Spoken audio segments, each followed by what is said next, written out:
ونتوكل عليه ونعوذ بالله من شرور أنفسنا ومن سيئات أعمالنا من يهده الله فلا مضل له ومن يضلله فلا هادي له ونشهد أن لا إله إلا الله وحده لا شريك له ونشهد أن سيدنا ونبينا ومولانا محمدا عبده ورسوله أرسله بالحق بشيرا ونذيرا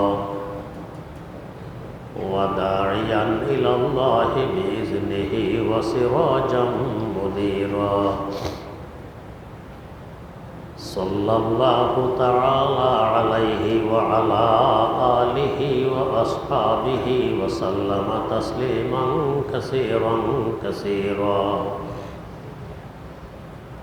أما بعد فأعوذ بالله من الشيطان الرجيم بسم الله الرحمن الرحيم وإنك لعلى خلق عظيم صدق الله مولانا العظيم বয়ান চলছিল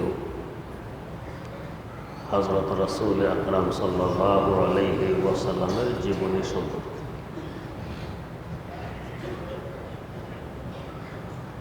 এই পর্যন্ত যা আলোচনা হয়েছে এর দ্বারা সহজে বুঝে আসে কি পরিমাণ অবদান তিনি রেখে গেছেন বিশ্ববাসীর উপর।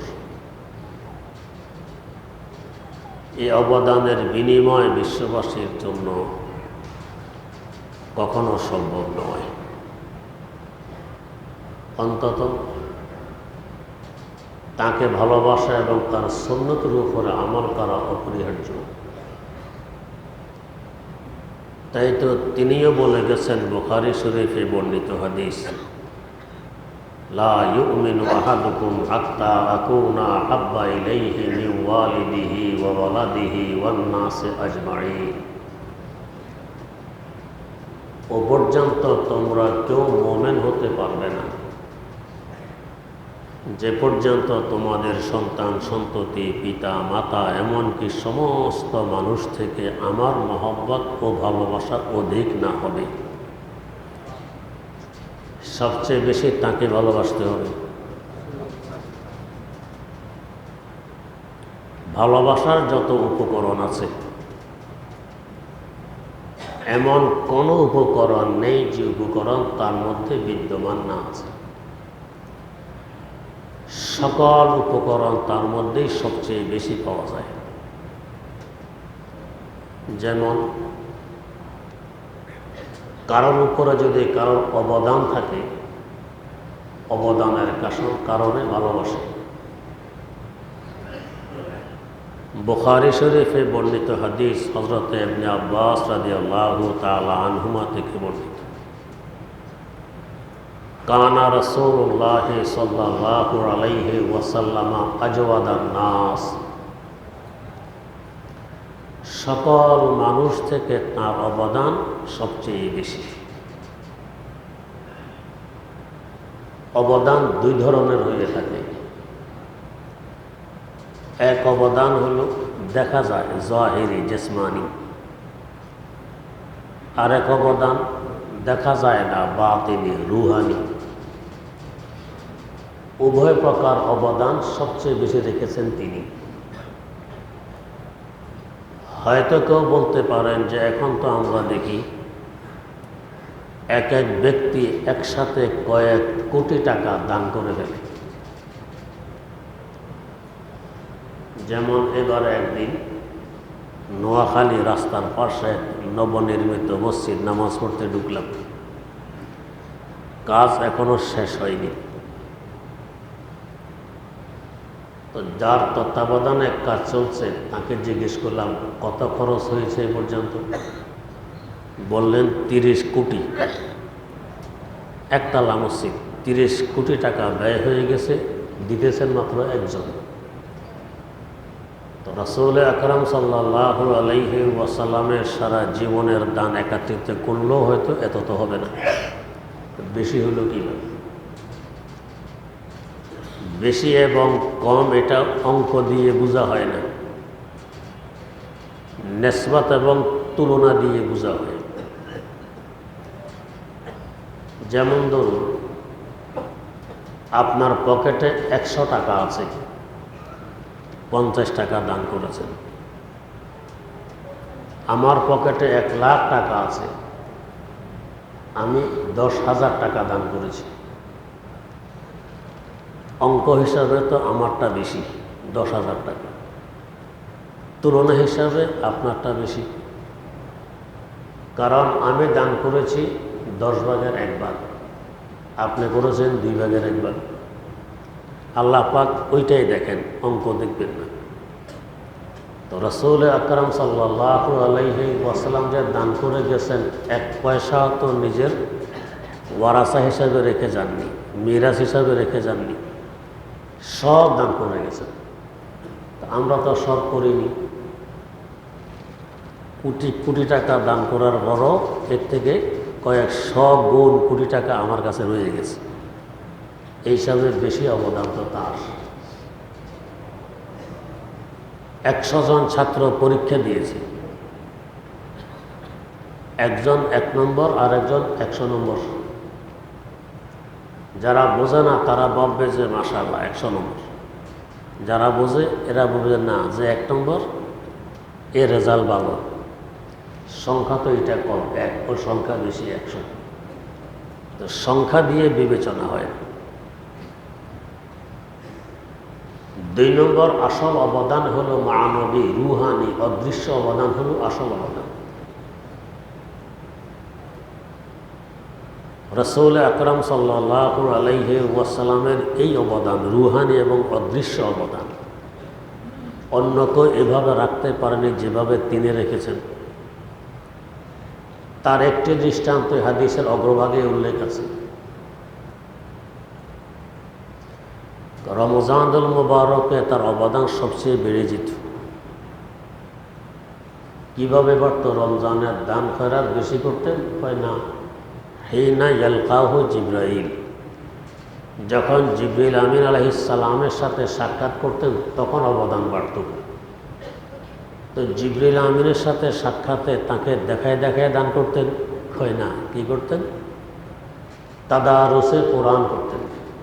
মানে জিবরিল আমিন আলাইহিস সালাম তেলাওয়াত করতেন, হুজুর শুনতেন, আর হুজুর সাল্লাল্লাহু আলাইহি ওয়াসাল্লাম আবার তেলাওয়াত করতেন, জিবরিল আমিন আলাইহিস সালাম শুনতেন।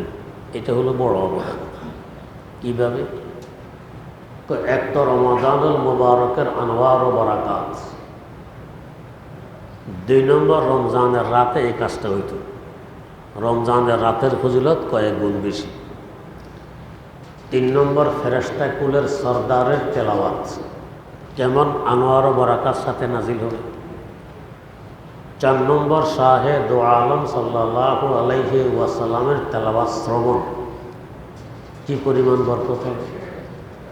5 নম্বর দু জাহানের বাদশাহ সাল্লাল্লাহু আলাইহি ওয়াসাল্লামের তেলাওয়াত কেমন আনোয়ার ও বারাকাত হবে। 6 নম্বর ফেরেশতা কুলের সরদারের শুনা কেমন বারাকাত হবে। এইটা হলো হুজুরের সবচেয়ে বড় অবদান। এই রুহানি অবদান, অদৃশ্য অবদান তিনি যে পরিমাণ রেখে গেছেন অন্য কেউ রাখতে পারেনি, পারবেও না। অবদান হিসেবে যদি কাউকে ভালোবাসতে হয়, সবচেয়ে বেশি হকদার আমার রাসূল সাল্লাল্লাহু আলাইহি ওয়াসাল্লাম, তাই তাকে হিসেবে ভালোবাসতে হবে। 2 নম্বর মানুষ ভালোবাসে বংশগত কারণে। উচ্চ বংশের মানুষকে মানুষ খুব ভালোবাসে। এই হিসাবে যদি দেখা হয়, গোটা পৃথিবীতে সবচেয়ে উচ্চ ও বড় বংশ হলো কুরাইশ বংশ। এর থেকে বড় আর উচ্চ বংশ নেই। কুরাইশ বংশের যত শাখা আছে, শাখার মধ্যে হাশেমি বংশ হলো সবচেয়ে সম্মানিত। হাশেমি বংশের যত পোশাকা আছে তার মধ্যে মুত্তালিবী বংশ হলো সবচেয়ে সম্মানিত। এর থেকে শরীফ ভদ্র উচ্চ বংশ পৃথিবীতে আর নেই। আর এই বংশে জন্মগ্রহণ করেন আমার রাসূল সাল্লাল্লাহু আলাইহি ওয়াসাল্লাম। তো দিল মেরা তসখীরো কে আ এক আরবী নে, दिल मेरा तस्खीरों के या एक अरबी ने, मक्की मदनी हाशमी ओ मुत्तलबी ने, मक्की मदनी हाशमी ओ मुत्तलबी ने। তিনি হাশেমি ও তিনি মুত্তালিবী। তো বংশগত কারণে যদি কাউকে ভালোবাসতে হয় তার সবচেয়ে বেশি হকদার আমার রাসূল সাল্লাল্লাহু আলাইহি ওয়াসাল্লাম। 3 নম্বর, মানুষ একে অপরকে ভালোবাসে দেহ যদি কোমল হয় দেখতে ভালো লাগে। ছোট বাচ্চাদেরকে মানুষ আদর করে, দেহ থাকে তুলতুলে নরম, আদর লাগে, মায়া লাগে। রাসূল আকরাম সাল্লাল্লাহু আলাইহি ওয়াসাল্লামের দেহ মোবারক সম্পর্কে শামাইল তিরমিজিতে উল্লেখ আছে। রুইয়ার তুলা যেমন নরম, তার হাত মোবারক ছিল এর থেকেও নরম। মুসাফা করতে এত ভালো লাগতো, এত আকর্ষণ হতো। আজ তখন থেকে ১৫০০ বছর পরের এখন যারা সৈয়দ বংশের মানুষ, এমন 2 জনের সাথে আমার মুসাফা ভাগ্য জুটেছিল। একজন তো 2019 সনে হজর সফরে উনি দাওয়াত করেছিলেন, গেছে ওনার বাসা। ওনার থেকে রাসূল আকরাম সাল্লাল্লাহু আলাইহি ওয়াসাল্লাম পর্যন্ত পুরা সাজারা নসবনামা লেখা আছে তার ঘর। কি আজীব গরীব মেহমানদারি। বললেন যে আমরা যতই ভালো পাকশাক করি আপনাদের রুচি অনুযায়ী হবে না। আমি খোঁজ করেছি বাঙালি বাবুর্চি কোথায় পাওয়া যাবে, কিন্তু বাঙালি বাবুর্চি পাইনি। শেষমেশ আরাকানের এক বাবুর্চি পেয়েছি, রোহিঙ্গা বাবুর্চি। ওনার মাধ্যমে পাকশাক করাইছি, এরা আপনাদের কাছের, আপনাদের রুচি মোতাবেক হবে। বিশাল এক মাছ আস্ত ভাজি করে ট্রেতে করে সামনে দিল। আমরা সবাই মিলে এক পিঠ খেয়ে নিলাম, আরেক পিঠ খাওয়া আর সম্ভব না। উনি নিজে এসে উল্টে দিলেন, ওই পিঠটাও যাতে খেয়ে নিই। কি মেহমানদার। বিদায়ের সময় দেখি আমাদের জুতোগুলো তো ঘরের বাইরে রেখে আমরা ঘরে ঢুকেছি। এখান থেকে সব জুতা সোজা কে করছে, জানলা মনে নিজেই করছেন। চিন্তা করুন কোথায় বাঙালি, আমাদের কি হিসাব তাদের সামনে। সৈয়দ বংশের একজন মানুষ এই জুতাগুলো সব সোজা করে রাখছেন যাতে আমাদের কষ্ট না হয়। গাড়িতে উঠাইয়ে তারপরে বিদায় দিলেন। আরবের রৌদ্র আর আগুনে তো তেমন ব্যবধান নেই, এই রৌদ্রের ভিতরে দিয়ে এসে তারপর বিদায় দিলেন। মুসাফা যে করলাম, ওই হাত ওরকম রুইয়ের মতো তুলতুলে নরম। তো ১৫০০ বছর পরের তার বংশীয় একজন মানুষের হাত যদি এমন হয়, তার হাতটা কেমন ছিল। এই হিসাবে যদি কাউকে ভালোবাসতে হয় সবচেয়ে বেশি হকদার আমার রাসূল সাল্লাল্লাহু আলাইহি ওয়াসাল্লাম। 4 নম্বর, মানুষ ভালোবাসে সুন্দরের কারণে। সুন্দর কিছু দেখলে মানুষ ভালোবাসে, মানুষ সুন্দরের আসক্ত। এই হিসাবে সারা পৃথিবীর দিকে তাকাইলে এর থেকে সুন্দর মাখলুক আল্লাহ পাক কাউকে সৃষ্টি করেননি। হয়তো বলতে পারেন প্রসিদ্ধ আছে হযরত ইউসুফ আলাইহিস সালামকে তো অর্ধেক সৌন্দর্যতা দান করেছেন। এই অর্ধেকের হিসাব হলো হুজুরের সৌন্দর্যতা বাদ দিয়ে। হুজুরের সৌন্দর্যতা বাদ দিয়ে বাকি সৌন্দর্যতা যা আছে তার অর্ধেক ইউসুফ আলাইহিস সালামের, বাকি অর্ধেক অন্য সব মাখলুকের। হুজুরেরটা বাদ, হুজুর সকলের ঊর্ধ্বে। হোসেন ইউসুফ দমে ঈসা ইয়াদে বয়জাদারি, আঁচ খুবা হামাদারম দে তু তনহাদারি। কি সুন্দর ছিলেন। হযরত আবু হুরায়রা রাদিয়াল্লাহু তাআলা আনহু বর্ণনা করেন, একবার পূর্ণিমার রাত আমি হুজুরের সামনে হাজির হই। এক নজর চাঁদের দিকে তাকাই, এক নজর তার চেহারা মোবারকের দিকে তাকাই। আমি দেখি যে পূর্ণিমার চাঁদ থেকেও তার চেহারা মোবারকের উজ্জ্বলতা ও সৌন্দর্যতা অনেক বেশি। কত সুন্দর। সাইয়েদানা হযরতে আয়েশা সিদ্দিকা রাদিয়াল্লাহু তাআলা আনহা বলেন, লানা শামসুন ওয়ালিল আফাকে শামসুন, লানা শামসুন ওয়ালিল আফাকে শামসুন, ওয়া শামসি আফদালু শামসিস সামাই, ফাইন্না শামসা তাতলাউ বা'দা ফাজরিন, ওয়া শামসি তাতলাউ বা'দাল ইশাই। জগৎবাসীর এক সূর্য, আমার আরেক সূর্য। জগৎবাসীর সূর্য উদিত হয় সকালবেলায় পূর্ব আকাশে, আর আমার সূর্য উদিত হয় এশার পরে আমার হুজরায়। ওয়া শামসি আফদালু শামসিস সামাই, আর আমার সূর্য দুনিয়ার সূর্য থেকে অনেক সুন্দর, অনেক উত্তম। কথা শুনুন। তাই এক কবি বলেছিলেন, জৈসাকে বানানা তুঝে খালে কথা মঞ্জুর, জৈসাকে বানানা তুঝে খালে কথা মঞ্জুর, रुखसार भी वैसा ही दिया कद भी कमर भी, रुखसार भी वैसा ही दिया कद भी कमर भी। আল্লাহ রাব্বুল আলামিন যত সুন্দর করে বানাইতে চাইছেন অত সুন্দর করে তাকে বানাইছেন, সৃষ্টি করেছেন। তো সৌন্দর্যতার কারণে কাউকে ভালোবাসতে হলে একমাত্র হকদার আমার রাসূল সাল্লাল্লাহু আলাইহি ওয়াসাল্লাম, তাই তাকে বেশি ভালোবাসতে হবে। 5 নম্বর, মানুষ ভালোবাসে আচার আচরণ, ব্যবহার যদি সুন্দর হয়। রাসূল আকরাম সাল্লাল্লাহু আলাইহি ওয়াসাল্লাম থেকে সুন্দর ব্যবহার আর কার ছিল দুনিয়াতে? শুধু আপনজন নয়, দুশ্মনের সাথে পর্যন্ত যে ব্যবহার তিনি করেছেন, মুগ্ধ হয়ে দুশ্মন পর্যন্ত ইসলাম গ্রহণ করতে বাধ্য হয়েছে। এত সুন্দর ব্যবহার দুনিয়াতে কেউ দেখাইতে পারেনি, পারবেও না। ব্যবহারের কারণে যদি কাউকে ভালোবাসতে হয়, তার একমাত্র হকদার আমার রাসূল সাল্লাল্লাহু আলাইহি ওয়াসাল্লাম, তাকে অধিক ভালোবাসতে হবে।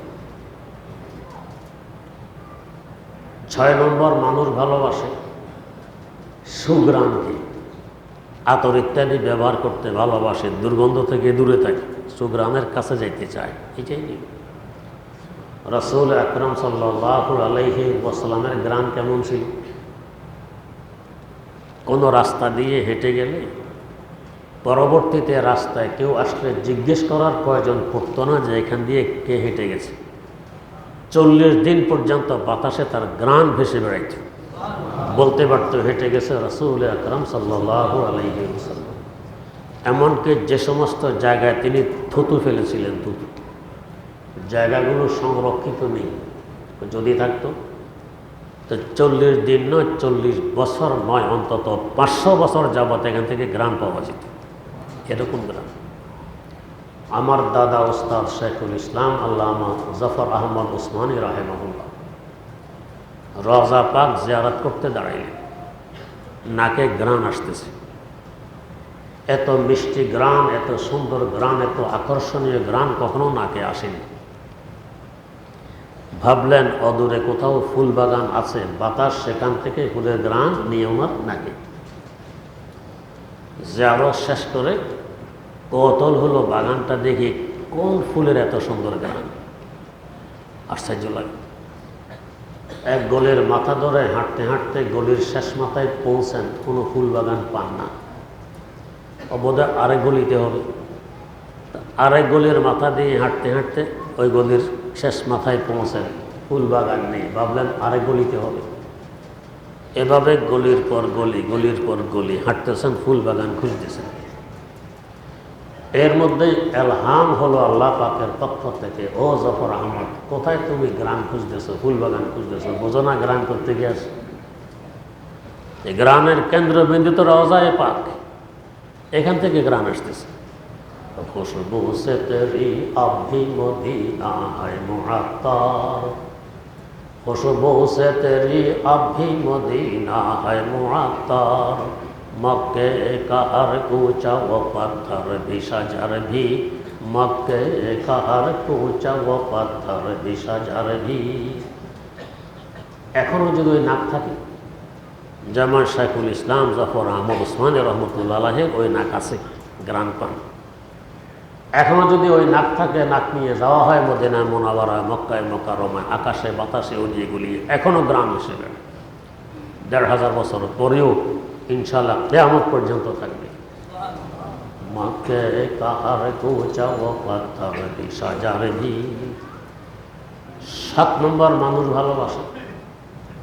অলৌকিক ঘটনা যদি দেখতে পাওয়া যায়, পয়গম্বরদের ব্যাপারে বলা হয় মুআজিজা, আউলিয়া আল্লাহদের ব্যাপারে বলা হয় কারামত। অধিক কারামত পাইলে, অধিক মুআজিজা পাইলে মানুষ ভালোবাসে, ভক্ত হয়। যেমন সৈয়দ আব্দুল কাদের জিলানী রহমতুল্লাহ, হাফেজ শামসুদ্দিন জাহাবি রাহিমাহুল্লাহ তাআলা সাধারণত কারামত টারামত বেশি পছন্দ করেন। এরপরেও তার প্রসিদ্ধ কিতাব সিয়ারু আলামিন নুবালায় লিখেছেন যে হযরত সৈয়দ আব্দুল কাদের জিলানী রহমতুল্লাহ আলাইহির কালামত শব্দে তাওয়াতুরে পৌঁছেছে। এত বেশি রাওয়ায়াত আর বর্ণনা, এত মানুষ তার কারামত দেখেছে, অস্বীকার করার কোনো জো নেই।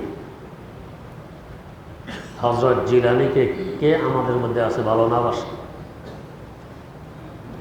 কারামতের কারণে মানুষ ভালোবাসে, নবী হলে মুআজিজার কারণে মানুষ ভালোবাসে।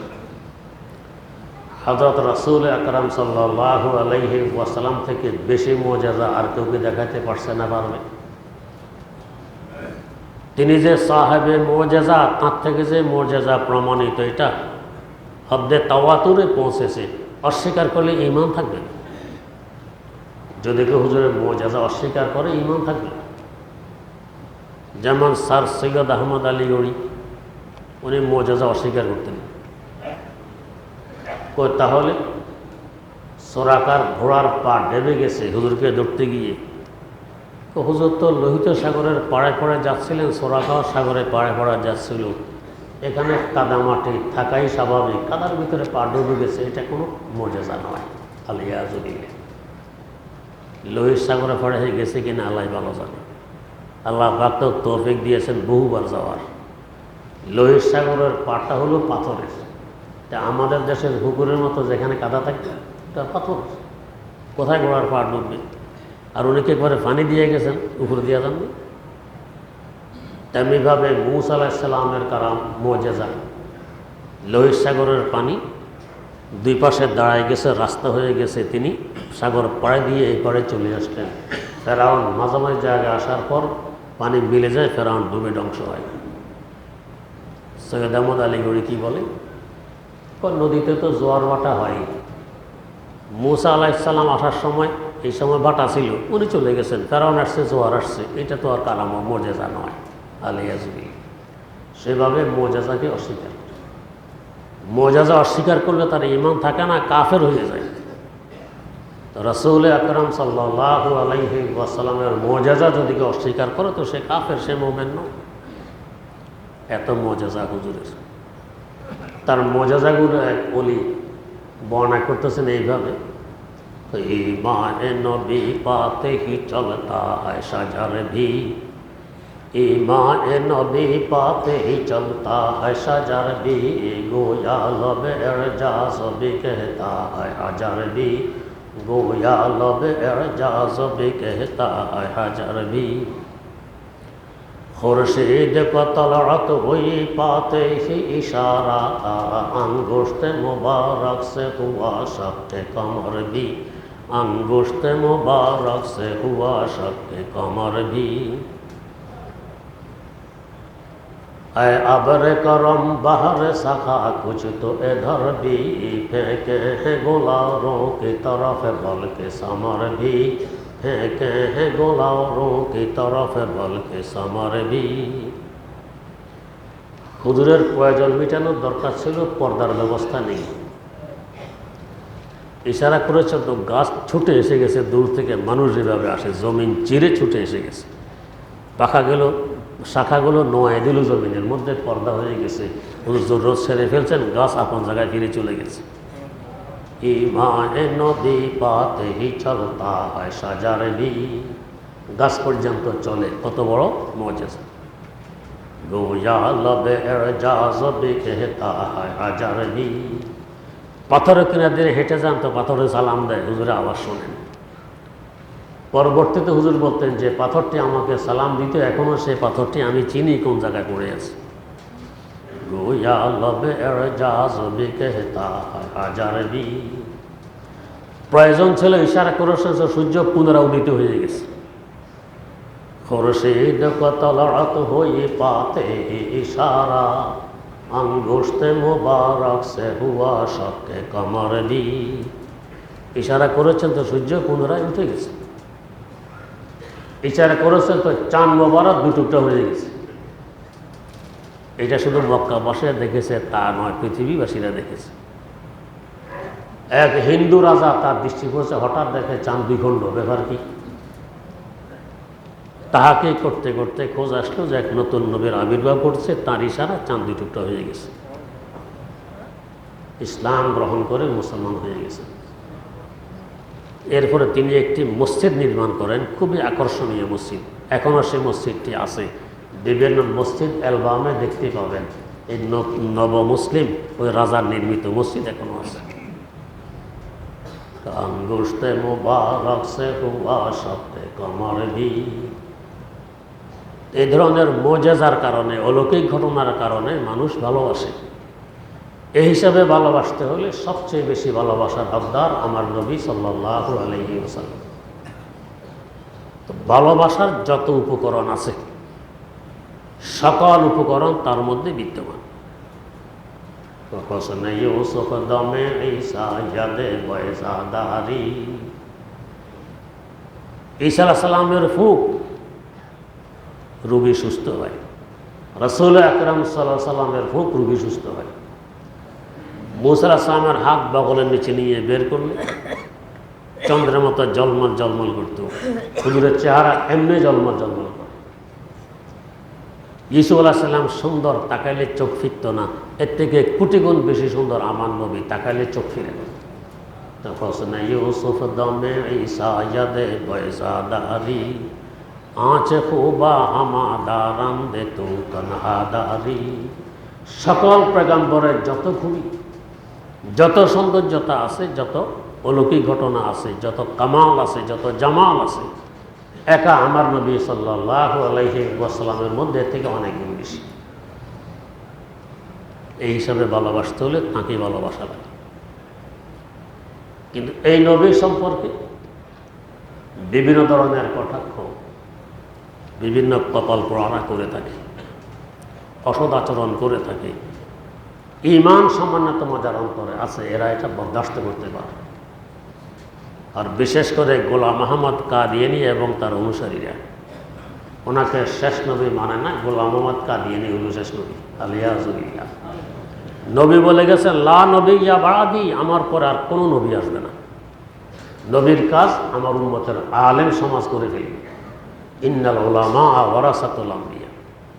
বনে ইসরায়েলের এক নবীর বিয়োগের পর আরেক নবী চলে আসতেন, কিন্তু উম্মতে মুসলিমার এই নিয়ম নয়। ওলামায়ে কেরাম সেই দায়িত্ব পালন করবেন, বিদায় নবীর প্রয়োজন নেই।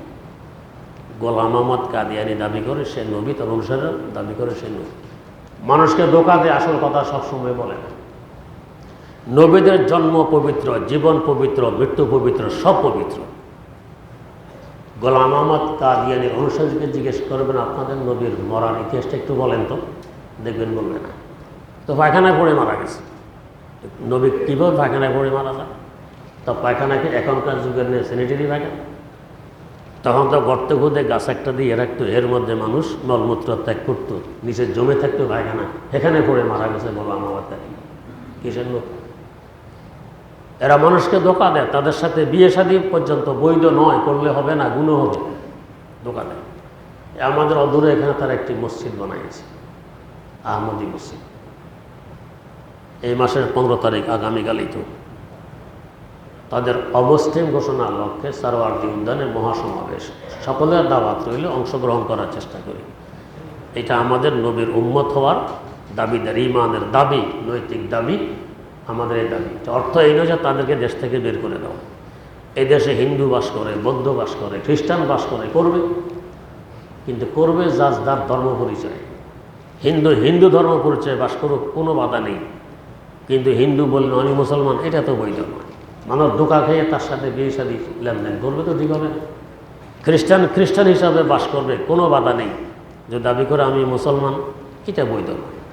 তো কাদিয়ানী হিসাবে বাস করবে, কোনো বাধা নেই, বাস করুক, কিন্তু আমি মুসলমান এই দাবিতে বাস করা বৈধ নয়। এটা হারাম, এটা কুফর। মানুষ ধোঁকা খায়। শুধু এতটুকু দাবি যে সরকার ঘোষণা করুক যেটা অমুসলিম। বিশ্বের বিভিন্ন রাষ্ট্রে ঘোষণা আছে এরা অমুসলিম, অমুসলিম হিসেবে বাস করার কোনো বাধা নেই। আল্লাহ রাব্বুল আলামিন আমাদেরকে সহি বুঝার তৌফিক দান করুন। সুবহানাল্লাহি ওয়া বিহামদি, সুবহানাকাল্লাহুম্মা ওয়া বিহামদিক, আশহাদু আল্লা ইলাহা ইল্লা আনতা, আস্তাগফিরুকা ওয়া আতুবু।